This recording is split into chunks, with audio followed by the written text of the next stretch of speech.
안녕하십니까. 오늘은 그 아사왕에 대해서 좀 교제할 건데요. 그에 앞서서 먼저 디모데후서 4장 6절부터 보겠습니다.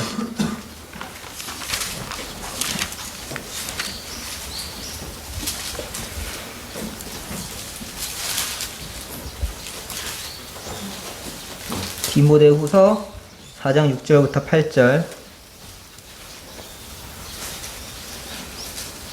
디모데후서입니다. 읽어드리겠습니다. 전제와 같이 내가 벌써 부어지고 나의 떠날 시각이 가까웠도다. 나는 선한 싸움을 싸우고 나의 달려갈 길을 마치고 믿음을 지켰으니 이제 후로는 나를 위하여 의의 면류관이 예비되었으므로 주 곧 의로우신 재판장이 그 날에 내게 주실 것이며 내게만 아니라 주의 나타나심을 사모하는 모든 자에게 도우니라. 이렇게 되어 있습니다. 사도 바울이 이제 거의 마지막 부분에 쓴 서신서가 이제 디모데후서고요. 거기에 이제 거의 6원과 또 같이 남긴 말씀이 이 부분의 말씀인 것 같습니다. 자신의 떠날 시각이 이제 가까웠다고 되어 있습니다. 그런데 그가 한 이야기는 뭐냐면, 나는 나의 선한 싸움을 싸우고 나의 달려갈 길을 마치고 믿음을 지켰다라고 고백이 되어 있습니다. 우리 그리스도인들에게는 모두 이제 소망이 있습니다. 저 하늘에 대한 소망이 있는데, 그런데 그 하늘에 대한 소망이 말고 이 땅에서 우리의 큰 소망이 있다라고 하면은, 그 소망 중에 하나는 아마도 이 사도 바울과 같이 우리가 마지막까지 그 믿음을 지키는 것, 그리고 그 마지막까지 우리가 선한 싸움을 싸우는 것이 우리 그리스도인들에게 가지고 있는 하나의 소망 중에 하나라고 생각이 됩니다. 이와 같은 일들을 잘 마친 사람들은 성경에도 많이 기록이 되어 있고, 그런 사람들은 우리에게 많은 감동과 교훈을 주었습니다. 그런데 그렇지 못한 사람들은 그의 삶의 생애에서 많은 일들을 했고 많은 업적을 쌓았음에도 불구하고, 그 사람들은 우리에게 사실은 어떻게 보게 되면 이렇게 본받고 싶은 사람, 배우고 싶은 사람의 모습에서는 조금 벗어나 있는 것 같습니다. 대표적인 사람으로 보게 되면 솔로몬과 같은 사람이 있을 겁니다. 솔로몬은 엄청난 큰 업적을 세웠습니다. 그의 시대 때 사실은 그 이스라엘 중에서 가장 화려한 시기였고요. 가장 강력한 시기였고요. 그 다음에 그가 하나님을 위하여서 성전을 건축하였었던 큰 업적을 세운 왕이었습니다. 하지만 그가 나중 늙었을 때에는 그가 이방 여인과 많은 결혼을 하였기 때문에 그가 우상을 숭배했다라고 기록이 되어 있습니다. 그리고 그의 마지막은 하나님과 멀리 떨어져 있는 삶을 살았던 것을 우리는 생각해 볼 수 있습니다. 그래서 우리가 다윗과 솔로몬을 생각하게 될 때, 실질적으로 다윗은 무언가 딱 만들지는 못하였지만 그의 삶의 전 생애에 걸쳐서 하나님을 경외한 삶을 산 사람이 다윗이라고 한다면, 솔로몬은 그 다윗에 이어서 황금기를 지낸 사람이지만 사실은 그 마지막은 참 아쉬운 사람으로 기록이 되어 있습니다. 또 우리 대표적으로 생각하는 사람 중에 데마라는 사람이 있습니다. 데마는 골로새서 4장에 보게 되면은 그는 이렇게 기록이 되어 있습니다. 그 사랑하는 사람이라 기록되어 있고, 그의 사도 바울을 많이 동역했던 사람이라고 되어 있습니다. 서신서 말미에 그의 이름을 특별히 언급을 해서 안부를 전할 정도면은 그가 사도 바울과 얼마나 긴밀한 교제를 나누었으며 사도 바울에게 그가 얼마나 많은 도움을 주었는지를 생각해 보게 됩니다. 그런데 우리는 다 알다시피 이 디모데후서, 방금 읽은 디모데후서 4장 뒤에 절에 보게 되면, 10절에 보게 되면은 데마는 이 세상을 사랑하여 나를 버리고 데살로니가로 갔다로 되어 있습니다. 앞에 골로새서의 데마의 이 사람이 과연 사도 바울에게 얼마나 헌신적인 일을 하였을까, 이런 부분보다 데마가 우리에게 주는 교훈은 뭐냐면, 그의 마지막이 아름답지 못했다. 그의 마지막은 세상을 사랑하여서 세상으로 가는 삶이었다 라고 우리는 많이 기억이 되고 있는 이름이 바로 데마입니다. 오늘 읽게 된 아사왕의 삶을 보게 되면요, 이제 앞에 구절 읽겠지만 그는 하나님이 평가하기에 대체적으로 선한 왕이었습니다. 하지만 그의 마지막은 좀 아쉬웠던 것 같습니다. 그 부분을 보면서 우리가 교훈받을 수 있는 부분을 한두 구절씩 보겠습니다. 원래 본문은 역대하를 볼 건데요. 거기 앞서서 이제 이 아사왕에 대해서 잠시 나와 있는 열왕기상 몇 구절만 좀 보고 가려고 합니다. 열왕기상 15장입니다. 열왕기상 15장 9절 제 구약성경은 541페이지 되어 있습니다. 구약성경 541페이지 열왕기상 15장 9절입니다.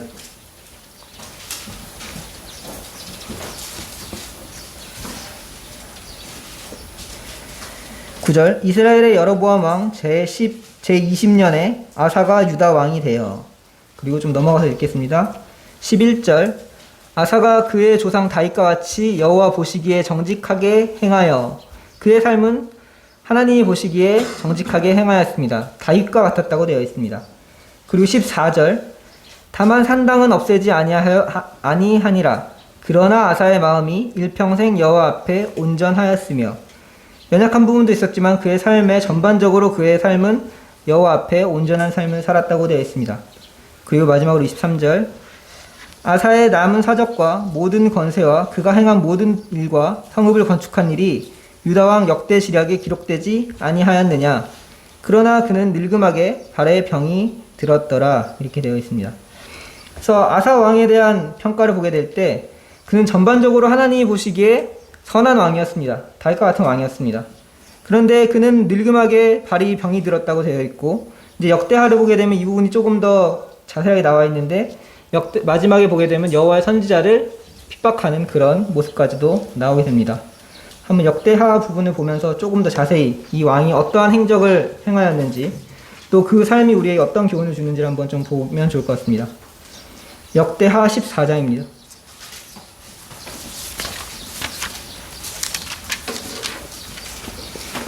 역대하 14장 1절 구약성경 673페이지입니다.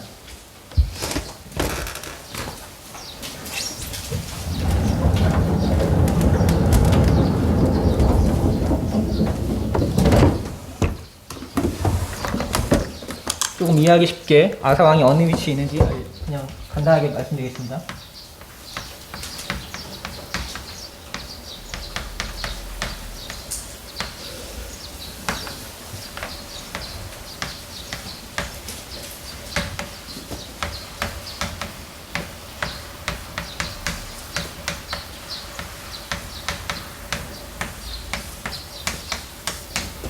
밑에 좀 가려지겠네요. 이렇게 다윗 대로부터 5번째 밑에 있는 왕이 바로 이 아사라는 왕입니다. 이 왕의 이름의 뜻은 치료자라는 뜻을 가지고 있습니다. 치료하는 사람이라는 뜻입니다. 그가 이 치료자라는 이름에 합당하게 그는 이제 그 아버지 때에 아비야 때에 이제 우상과 산당으로 점쳐진 그 유다를 회복시키는 역할을 하였던 왕이 바로 이 아사 왕입니다.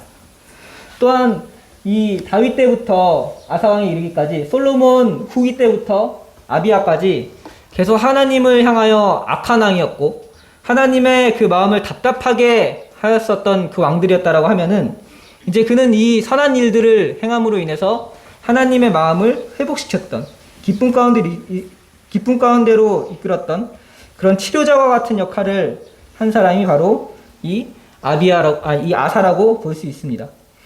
그 잠언에 보면 그런 말씀이 있지 않습니까? 그 추수하는 날에 얼음 냉수와 같다.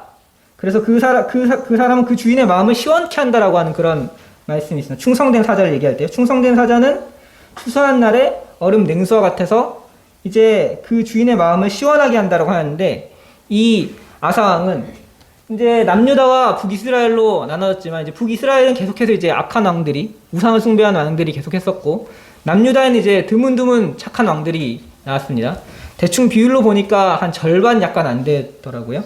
근데 그 선한 왕들 중에 다윗과 솔로몬을 제외하고 처음으로 나타나는 그 선한 왕이 바로 이 아사 왕이었습니다. 이제 완전히 타락해버릴 수도 있었던 그 유다를 다시 제자리로 회복시켜준 왕이 바로 이 아사 왕이었습니다. 아사 왕의 했었던 일들을 한번 보도록 하겠습니다. 역대하 14장 1절부터 6절입니다. 아비야가 그의 조상들과 함께 누움에 다윗성에 장사되고 그의 아들 아사가 대신하여 왕이 되니 그의 시대에 그의 땅이 10년 동안 평안하니라.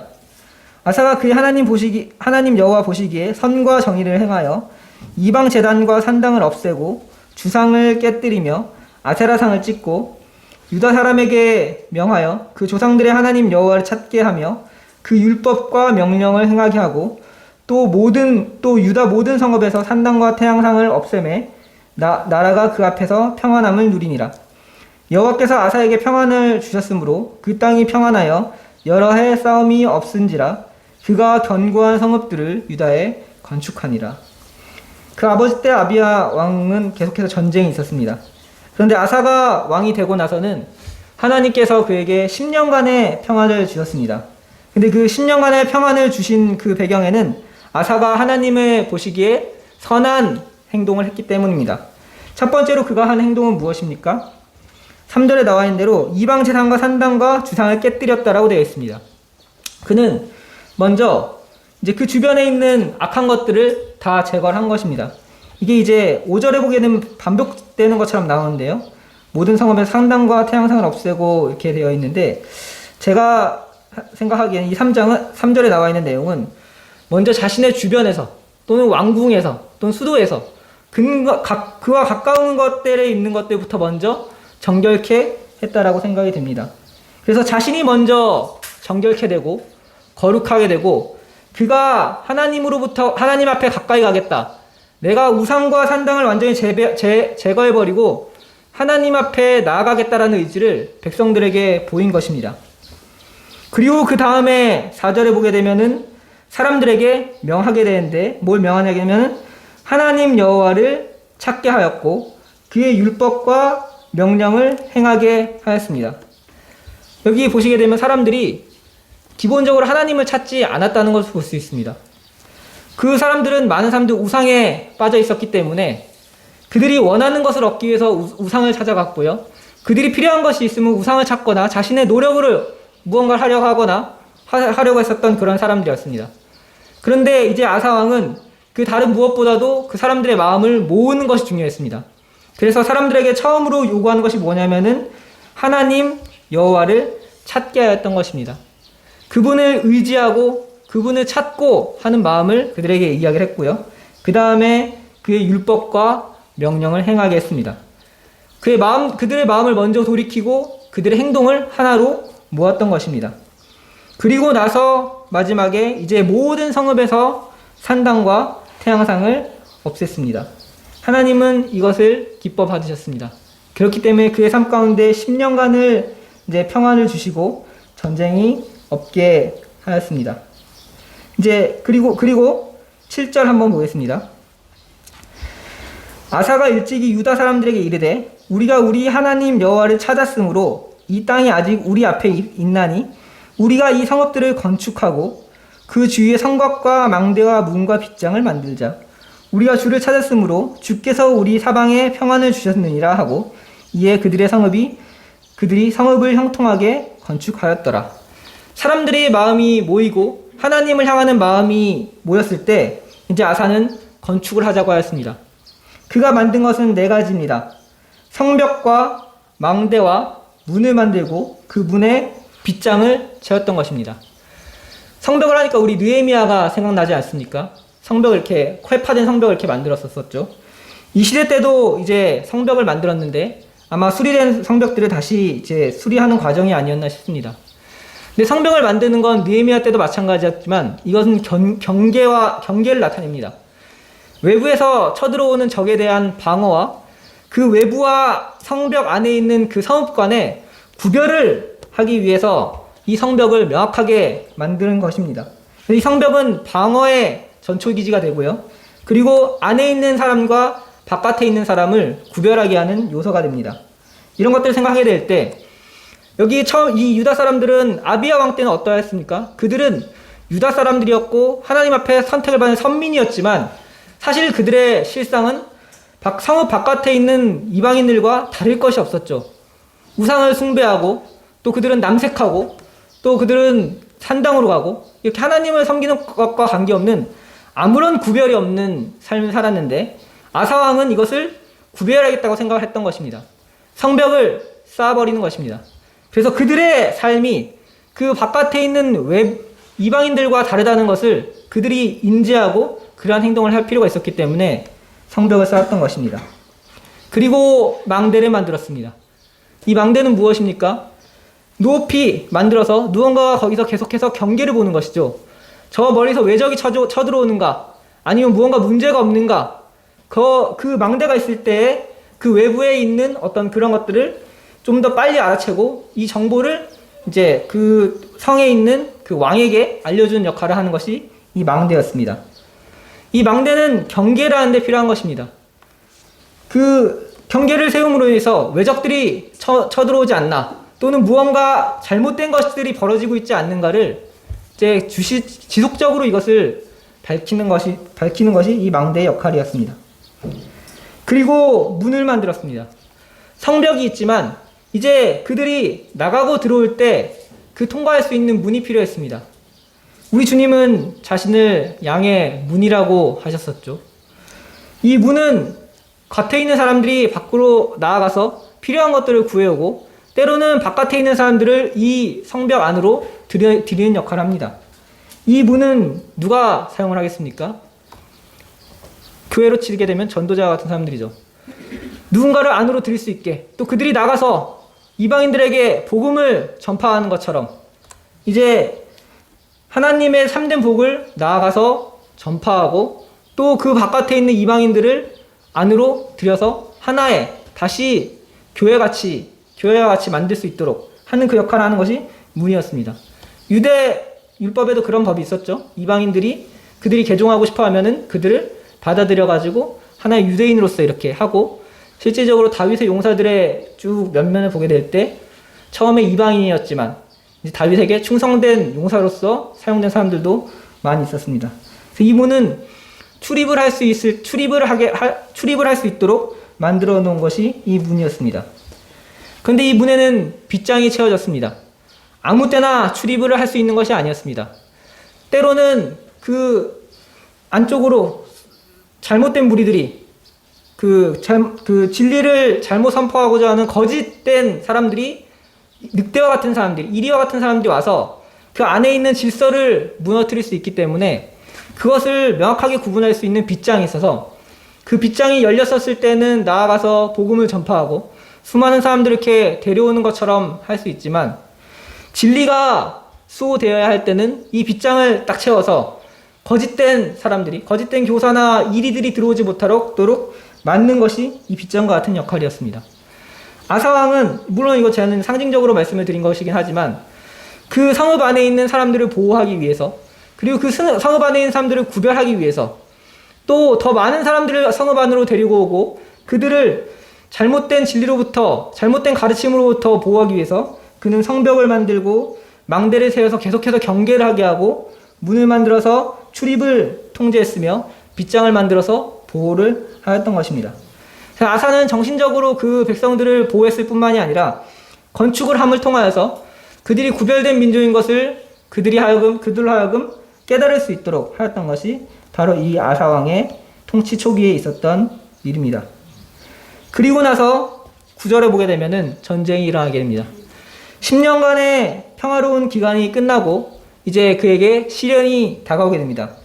그 시련은 무엇이냐면은 구스에서 그들을 쳐들어온 것입니다. 9절에 보게 되면 이렇게 되어 있습니다. 14장 9절.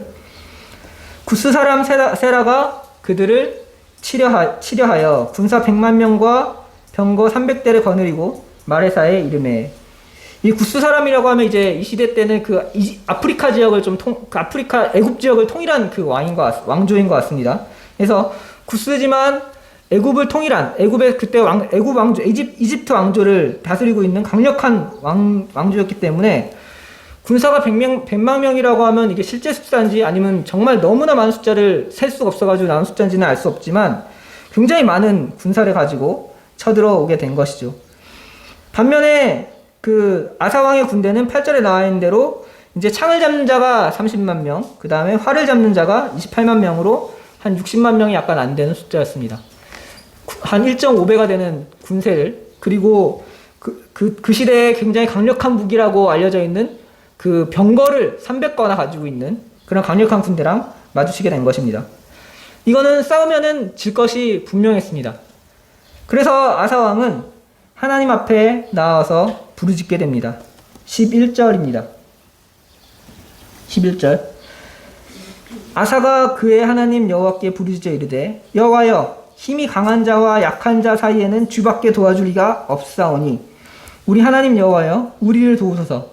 우리가 주를 의지하오며 주의 이름을 의탁하옵고 이 많은 무리를 치러 왔나이다. 여호와여 주는 우리 하나님이시오니 원하건대 사람이 주를 이기지 못하게 하옵소서 하였더니, 사람이 주를 이기지 못하게 하라고 하였습니다. 다윗과 골리앗의 싸움과도 마찬가지죠.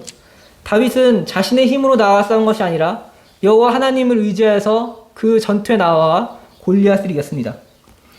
아사 왕도 마찬가지로 이 전쟁은 싸우게 되면은 그들이 질 것이 뻔하였지만 그가 전쟁에 앞서서 일단 한번 해보자 이것이 아니었습니다. 또는 다른 방법을 강구해보자 이런 것이 아니었습니다. 그는 하나님을 의지해서 하나님 앞에 강구를 하였고 사람이 주를 이기게 하지 못하라고 하는 이와 같은 기도를 하나님께 드림으로 인해서 그 뒤에 전쟁에 승리를 하게 됩니다.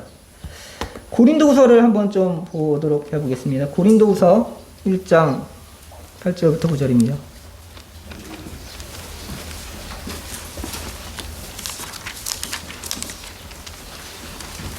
역대하는 이제 계속 볼 거니까 손을 넣으시고요. 고린도후서 1장 8절부터 9절입니다. 신약성경 286페이지.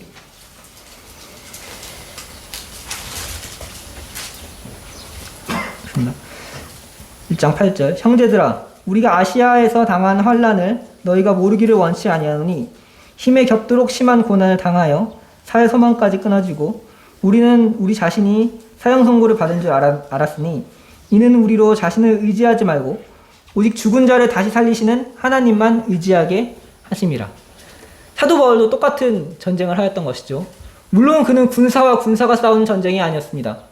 그가 복음을 전한 상태에서 수많은 그를 핍박하는 무리들이 다가왔고 이제는 내가 죽겠구나, 이제 더 이상 살 소망이 없겠구나 하는 그와 같은 시기에 그가 할 수 있는 것은 무엇이었냐면 하나님만을 의지하는 것이었습니다. 하나님만을 의지하는 그와 같은 기도 가운데에서 그가 깨달은 것은 무엇이었냐면은 이와 같은 환난을 준 목적이 하나님은 우리를 괴롭히거나 어렵게 하거나 그런 절망 가운데 빠지게 하는 것이 아니라 그 상황 가운데서 하나님만 의지하게 하려고 이와 같은 상황 가운데 우리를 모으셨구나. 그리고 하나님은 그 가운데서 우리에게 피할 길을 주시는구나 라고 사도 바울은 깨닫게 되는 것입니다. 10절 어떻게 되어 있습니까? 그가 이같이 큰 사망에서 우리를 건지셨고 또 건지실 것이며 이후에도 건지시기를 그에게 바라노라. 그에게는, 사도 바울에게는 큰 확신이 생겼습니다. 과거의 그를 이와 같은 절망적인 상황에서 구해놓으셨던 하나님만 의지하게 될 때 그에게 힘을 주셨던 하나님은 과거에도 그러셨고 똑같은 환난이 지금 다가온다면 그때에도 그를 건질 것입니다. 그리고 앞으로 그와 같은 환난이 일어날 때도 또 건지실 거라고 사도 바울은 확신하고 있는 것입니다. 우리에게는 이와 같은 상황 가운데 있는 전쟁이 무엇이 있습니까? 우리는 과거와 같은 군사적인 전쟁을 하지는 않을 것입니다. 그리고 이 사도 바울과 같이 대놓고 그를 죽이려고 하는 그와 같은 핍박을 당하는 그러한 시대는 아닐 것입니다. 근데 우리가 개개인이 정말 심적으로 약해져 있고 절망적인 그런 상황 가운데 하나님이 왜 나에게 이런 상황을 허락하셨는가? 하나님이 왜 나에게 이 일을 하도록 허락하셨는가? 라고 고민해 본다면 사도 바울이 그때 얻은 그 고민의 해답은 하나님만 의지하게 하려 하심이라라고 말씀을 하고 계시는 것입니다. 그리고 그 하나님만 의지하게 될 때 그분께서 그와 같은 환난 가운데서 그를 건져내셨다라고 사도 바울은 고백을 하고 있는 것입니다. 그래서 아사왕의 첫 번째 전쟁은 이와 같이 하나님을 의지하는 전쟁을 치렀고 그는 아름답고 완전한 승리를 거뒀던 것을 볼 수 있습니다. 이것이 아사왕 약 10년경에 일어났던 일이었습니다. 첫 번째 통치 초기는 평화로웠고요. 두 번째 구스와의 전쟁이 있었고요. 이제 세 번째, 이와 같은 일이 있은 다음에 하나님께서 아사왕에게 세 가지의 언약을 주게 되는데 그 부분을 한번 좀 보도록 하겠습니다. 역대하 15장으로 다시 넘어오셔서요. 구약성경 674페이지입니다. 아사왕의 그 일대기는 네 부분에 걸쳐서 그래서 나눠지게 됩니다. 첫 번째는 통치 초기와 방금 말씀드렸던 구스와의 전쟁, 그 다음에 하나님의 계시에 관한 부분이 많이 기록이 되어 있고요. 마지막에 그의 통치 말년에 관한 이야기가 나와 있습니다. 세 번째, 하나님께서 그에게 주신 계시입니다. 보게 되면은 이제 15장 2절 1절에 보게 되면 이렇게 되어 있습니다. 하나님의 영이 오뎃의 아들 아사랴에게 임하심에 하면서 아사랴를 통해서 이제 이와 같은 이제 예언이 이루어지게 됩니다. 2절, 그때 나와서 아사를 맞아 이르되 아사와 및 유다와 베냐민 무리들아 내 말을 들으라. 너희가 여호와와 함께하면 여호와께서 너희와 함께 하실지라. 너희가 만일 그를 찾으면 그가 너희와 만나게 되시리라. 만나게 되시려니와 너희가 만일 그를 버리면 그도 너희를 버리시리라. 이렇게 세 가지를 말씀을 하고 계십니다. 첫 번째는 뭘 얘기를 하고 계시냐면은 너희가 여호와와 함께하면 여호와도 너희와 함께 하신다. 두 번째는 만일 그를 찾으면 그가 너희와 만나 주신다. 세 번째는 무엇이냐면은 하지만 너희가 만일 그를 저버리면 그가 너희를 저버리십니다. 이렇게 얘기를 하십니다. 이건 그에게 주어진 약속이었지만 슬프게도 그의 삶은 이것이 순차적으로 다 이루어지게 됩니다. 이렇게 보시게 되면요. 15장 8절입니다. 7절에 보게 되면 이제 그와 같은 선택에 대한 상급도 있다고 말씀하시는데 이 부분은 한번 나중에 다 읽어보시면 좋을 텐데 먼저 8절부터 9절 읽어드리겠습니다.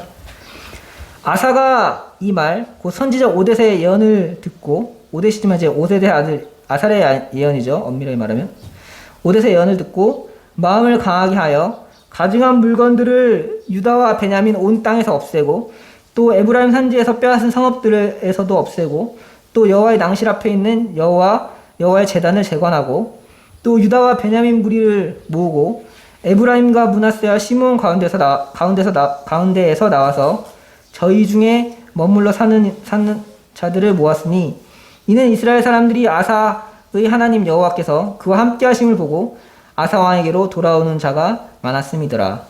그가 마음을 강하게 하였습니다. 그리고 하나님 여호와의 제단을 재건하였습니다. 그랬더니 이스라엘 사람들이 이제 깨달았습니다. 뭘 깨달았냐면은 하나님께서 이 아사 왕과 함께 하시는구나. 그래서 남유다도 뿐만이 아니라 북이스라엘에 있는 사람들도 하나님께서 그와 함께 하시는구나 하고 깨닫고는 이제 그들이 다시 남유다로 막 내려오게 되는 것입니다. 그래서 그는 하나님과 함께하면 그가 하나님과 함께하고자 하면 하나님이 그와 함께하겠다라고 하는 그 말씀의 약속대로 그는 하나님과 함께 하였습니다. 그리고 그가 그 아사 왕이 하나님과 함께 있다는 것을 그 주변의 많은 백성들과 북이스라엘 사람들도 그것을 보고 깨닫게 된 것입니다. 그리고 두 번째로 이제 11절, 12절을 보게 되면은 10절부터 보겠습니다. 아사왕 제15년 셋째 달에 그들이 예루살렘에 모이고 그날에 노력하려 온 물건 중에서 소 700마리와 양 7,000마리로 여호와께 제사를 지내고 또 마음을 다하고 목숨을 다하여 조상의 하나님 여호와를 찾기로 언약하고 이렇게 되어 있습니다. 그가 이제 하나님의 마음을 찾기로 언약을 하였던 것이죠. 그랬었을 때 그 뒤에 있었던 15절에 보게 되면 온 유다가 이 맹세를 기뻐한지라 무리가 마음을 다하여 맹세하고 뜻을 다하여 여호와를 찾았으므로 여호와께서도 그들을 만나 주시고 그들의 사방에 평안을 주셨더라. 어떻습니까? 아사 왕은 하나님이 말씀하신 그것에 대하여 그 언약에 대하여 그 언약을 귀중하게 여기고 그 언약을 스스로 행하였었던 왕인 것이죠. 그가 행하였을 뿐만이 아니라 그 백성들을 기쁨과 평안 가운데로 인도했었던 왕이 바로 이 아사 왕이었습니다. 하나님을 찾았고 하나님과 함께 하기를 원하였고 그때 하나님이 그와 함께 하셨고 그는 수많은 것들을 하나님 앞에 드리기를 원하고 하나님을 찾기를 원하였었을 때 하나님을 찾았다라고 되어 있습니다. 여호와 하나님이 그들을 만나 주시고 사방에 평안을 주셨다라고 되어 있는 것입니다. 그래서 아사 왕은 약 15년 통치 초기 10년뿐만이 아니라 이제 구스와의 전쟁 이후에 15년까지 아사 왕 15년까지는 그의 삶이 하나님을 위하는 삶을 살았던 것입니다. 그리고 그뿐만이 아니었습니다. 이 뒤에 이제 16절에 나와 있지만, 이제 마아가가 아세라의 가증한 목상을 만들었을 때, 이제 그의 태우 자리를 폐하여 버렸습니다. 이 마아가는 누구입니까? 이 16절에 보게 되면은 아사 왕의 어머니 마아가라고 되어 있는데, 사실은 이제 이 아비야의 어머니가 되죠. 르호보암 왕의 이제 부인입니다. 할머니입니다, 실질적으로는. 성경에서는 그렇게 많이 표현하죠. 그 위에 조상 할아버지, 증조 할아버지 이런 사람들을 보게 될 때 아버지나 이제 어머니 쪽도 쭉 하는 것처럼, 마찬가지로 이 마아가가 잘못했었을 때 비록 그가 황후의 위에 있었지만 그는 결단을 딱 내리는 것입니다. 그의 할머니지만 그가 잘못하였었을 때 하나님과 가족을 봤었을 때 그는 하나님이 더 중요하였기 때문에 이 마아가를 폐하여 버렸고, 17절에 그래서 그에 대한 평가는 이렇게 되어 있습니다. 산당은 이스라엘 중에서 제하지 아니하였으나 아사의 마음이 일평생 온전하였더라. 이렇게 하나님은 그렇게 평가를 하고 계신 것입니다. 그래서 그에게 아쉬운 부분이 있었지만 그래도 그의 마음이 하나님을 향하고자 하는 그 마음, 그 아름다운 마음을 하나님이 받으신 것입니다. 그런데 이제 이 이야기의 마지막은 16장에 이렇게 나오게 됩니다. 역대하 16장입니다. 아사왕 제36년이라고 되어 있습니다. 아까 하나님의 계시를 받았던 15년으로부터 이 36년이라고 하면은 많은 세월이 지난 것 같습니다. 약 21년이 지났죠. 물론 이제 15년에 계시를 받고 그 이후에 행동을 하고 무언가 하는데 몇 년의 시간이 걸렸겠지만, 여하튼 많은 시간이 지난 이후였습니다. 이건 참 우리가 많이 경계해야 될 일인 것 같습니다. 우리도 처음에 구원을 받고 나서 열심으로 하나님을 섬기는 때가 있지만, 시간이 많이 지났었을 때 인가 무언가 가시적으로 변하지 않는 것 같고, 또 무언가는 내 생각이 많아지고 굵어져서 이제 무언가 자꾸 판단하는 마음이 생기고 성도들 사랑하는 마음이 적어지고 이렇게 하고 있다라고 하면은 아사왕이 걸었던 그 길을 우리는 걷고 있는 것입니다. 많은 세월이 지났었을 때 이제 하나님께서는 그의 마음을 알으셨겠죠. 이제 그에게 다시 한번 시련이 다가옵니다. 전쟁이 일어나는 것입니다. 전쟁이 일어나는데 어떻게 일어나게 됐냐면은, 이제 이스라엘 왕 바하사가 유다를 치러 올라왔고, 그 다음에 라마를 건축하였습니다. 이 라마는 이제 남유다와 북이스라엘 간에 이동하게 되는 관문이라고 합니다. 여기에다 건축을 해버리면 어떤 일이 생기냐면은, 이제 북이스라엘에 사는 사람들이지만 이제 경건한 사람들 중에서 그들이 예루살렘을 찾고자 하는 사람들이 이 관문을 건너는데 어려움이 있을 수 있겠죠. 근데 이 전쟁을 하게 될 때 전쟁에 계산해보니 이게 또 이길 수 있는 전쟁이 아니었던 것 같습니다. 그래서 아사왕은 머리를 쓰게 됩니다. 이게 내가 직접 북이스라엘에 있는 바하사랑 싸웠을 때 이기지 못한다.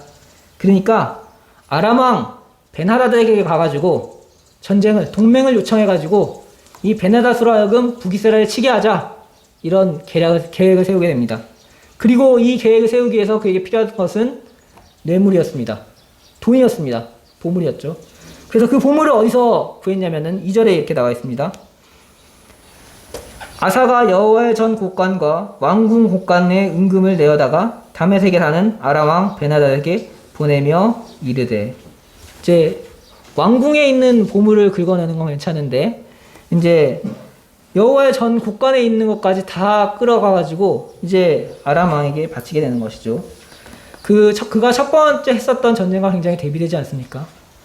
첫 번째 그가 구스와 전쟁을 했었을 때는 그는 그 전쟁에서 하나님께 엎드리고 하나님 앞에 찾고 하나님만을 의지하였습니다. 그런데 많은 시일이 지난 이후에 그는 머리로 생각을 하게 됩니다. 마음으로 하나님을 의지하는 것이 아니라 머리로 계산을 하게 되는 것이죠. 이 방법이 더 효율적이겠네.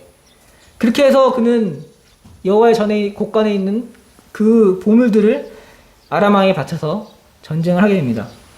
그 전쟁에서는 당연히 이기게 되었지만 이제 하나님께서 그를 책망을 하십니다. 7절입니다. 그때 선견자 하나니가 유다 왕 아사에게 나와서 그에게 이르되, 왕이 아람 왕을 의지하고 왕의 하나님 여호와를 의지하지 아니하였으므로 아람 왕의 군대가 왕의 손에서 벗어났나이다. 되어 있습니다. 쭉 좀 더 읽어보겠습니다. 구스 사람과 룹 사람의 군대가 크지 아니하며 말과 병거가 심히 많지 아니하였더이까. 그러나 왕이 여호와를 의지하였으므로 여호와께서 왕의 손에 넘기셨나이다. 여호와의 눈은 온 땅을 두루 감찰하사 전심으로 자기에게 향하는 자들을 위하여 능력을 베푸시나니 이 일은 왕이 망령되이 행하였은즉 이후부터는 왕에게 전쟁이 있으리라 하매.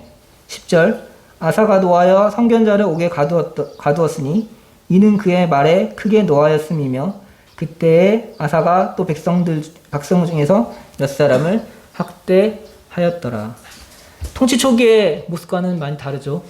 그의 백성들을 이끌어서 그의 백성들의 마음이 하나님을 향하게 하고 그들로 하여금 용기를 북돋아서 성벽을 건축하게 하고 그리고 그들로 하여금 하나님 앞에 제사를 드리게 했었을 때 그들의 마음 앞에 기쁨이 있었고 함께 즐거움이 있었고 평안이 있었는데 통치 말기에는 그에게 하나님께서 그에게 선지자를 보내었을 때 그 말이 듣기 싫어서 감옥에 가두어 버렸습니다. 그리고 백성들 중에 몇 사람을 학대하였습니다. 이거는 처음에 있었던 그의 마음과는 다르죠. 그의 처음의 마음에는 이 백성들로 하여금 하나님 앞에 가게 해서 하나님을 찾도록 또 하나님을 의지하도록 북돋았지만 이 통치 말기에는 자기가 머리가 되고 싶었던 것입니다. 자기에게 쓴소리하는 사람을 가둬버리고 자기에게 거스르는 사람들을 학대하는 것이 바로 이 아사가 통치 말기에 했었던 일입니다.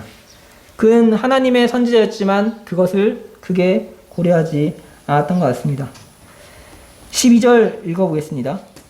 16장 12절 아사가 왕이 된 지 39년에 그의 발이 병들어 매우 위독하였으나 병이 있을 때에 그가 여호와께 구하지 아니하고 의원들에게 구하였더라.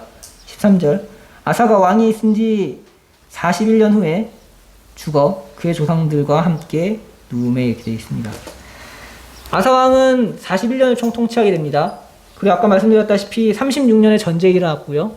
그 다음에 39년, 이제 그가 죽기 2년 전에 발에 병이 들게 됩니다. 근데 그 발이 병에 들었지만 2년간의 그 고통 가운데서 그가 지내다가 41년에 그가 죽게 된 것이죠. 그가 병에 들었을 때도 하나님을 의지하지 않았습니다.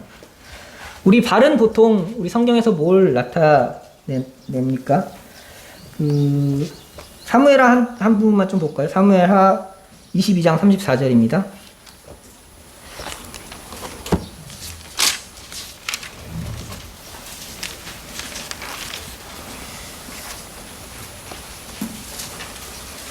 구약성경 503페이지.